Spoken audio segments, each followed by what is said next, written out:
found her. Don't ever mention this to anyone. They've come for us, she said desperately, her eyes turning skyward as death found her.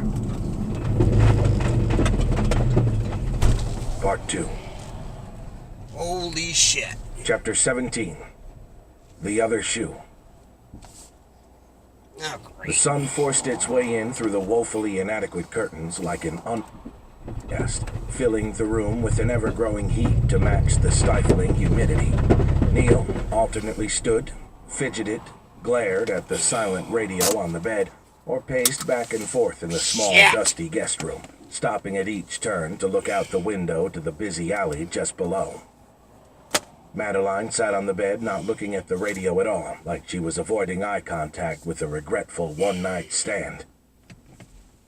"I'm starving," said Neil. "We can't sit in here all day." Madeline sighed. I know. I just thought we said we were going to talk further in the morning. Why haven't they beeped us or answered our pages?" Neil paused before answering. "I'm sure they're just dealing with the crew and getting the ship back here as soon as they can. James said they would be back in port this afternoon. I'm sure we'll hear from them soon." It was nearly 11, and they had not left Madeline's room all morning, or strayed from the surfer that sat on her bed. Madeline had with her after they had all signed off, in the hope that James would take a moment to call her later on. "How about this?" suggested Neil. "The radio is fully charged. I'll tuck it in my bag and we'll head to the market and get some food.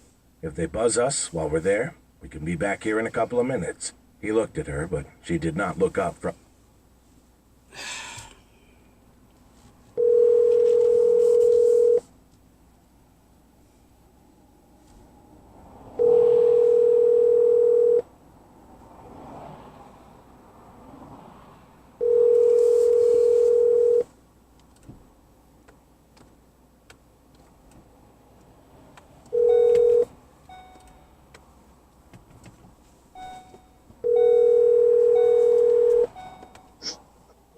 ¿Qué pasa?